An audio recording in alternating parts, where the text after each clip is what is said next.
I am back. Multiple videos in the same day. Look, I just wanted to do another quick video covering some of the other topics that have been going on the past couple weeks.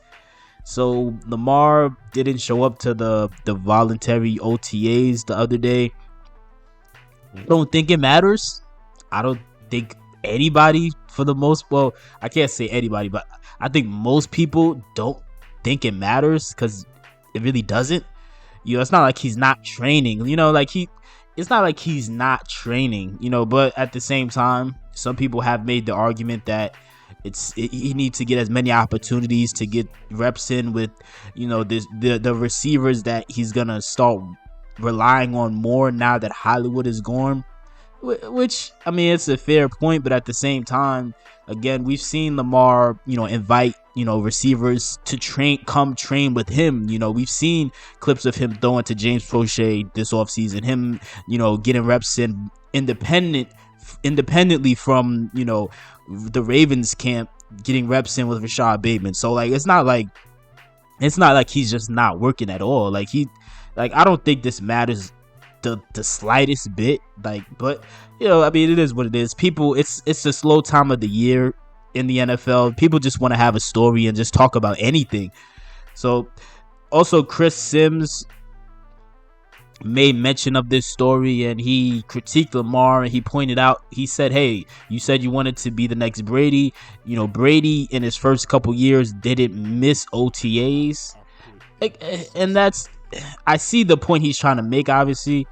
But you know what, actually, to be fair to Chris Sims, back when Lamar got drafted, I don't remember if it was on draft night or in one of the promo videos on the Ravens YouTube channel or both, but I do specifically remember Lamar saying that he wanted to be the Brady of Baltimore. Now, does that mean him missing OTAs is somehow gonna mean he's gonna fail and he can't make Super Bowls and win Super Bowls? No, he could.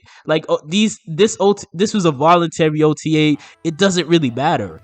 But at the same time, again, people they want to just have a news story, so they're going to make a bigger deal of it than it is, especially since it's Lamar Jackson. And Lamar obviously responded on Twitter saying, oh, Lamar just wants to be Lamar, blah, blah, blah. Like, he, just pointing out the fact that the media puts anything he does or doesn't do under heavy scrutiny, which you got to imagine from his perspective, that's probably just really annoying. For obvious reasons, literally anything I do, anything and everything I do, you guys are making a big deal of it and acting as if it's the end of the world. Just reading too deep into things that might not be that deep. He could just be busy. If I'm not mistaken, I think Lamar has a child. He might be spending a lot of time with that child. He's clearly showing you clips of him putting in work with his own personal trainer. He's showing clips of him getting reps in with his own personal trainer and some of the receivers on the Ravens that he's going to be playing with. So it's not like he's just sitting on a couch not doing anything. But again, it's a slow time of the year. People just want to have a story.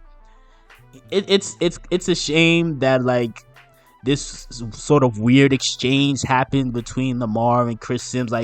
It wasn't a direct exchange. Obviously, Chris Sims was doing a podcast or some video for NBC's YouTube channel or whatever.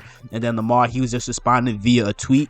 But again, it's a shame because I remember when, Lamar got drafted, Chris Sims was one of the few people who actually believed in Lamar and was actually predicting that he was going to end up being the best quarterback from that class, which, as far as I'm concerned, I think he's been proven absolutely right. I know a lot of people, they're really jumping on the Josh Allen train right now, which again makes sense. Josh Allen's a good quarterback, but at the same time, people have short memories, so they forget how much Josh Allen struggled before Stephon Diggs came into the picture. So again, and then on top of that, Josh Allen even though they do use him to run, they're not running the same system that Greg Roman is running. So you have a situation where Lamar is being held back by offensive coordinator and has had mediocre receivers his entire career, even going, even before the NFL, going back to college, and he still exceeded expectations. So I think he was proven absolutely right. But then also another story I wanted to just talk on was the Ravens signed Kyle Fuller. I don't have much to say about that. I think that was a good move. I think it was a solid move. You brought in a veteran who could add more depth. I don't think Kyle Fuller is gonna be like the go-to guy. Obviously, I don't think he's in his prime anymore. But I still think that's a solid move. I'm cool with that move. Something else that happened was Tyson Williams signed with the Colts. I don't know if this was like a week or two ago or something, but I was excited to see that personally because I liked Tyson Williams.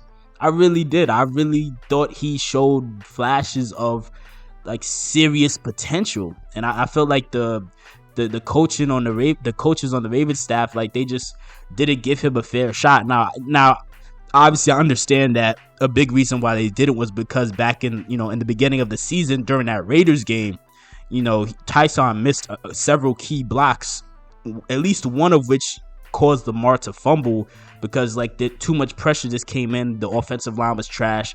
He lost the ball and they ended up losing the game.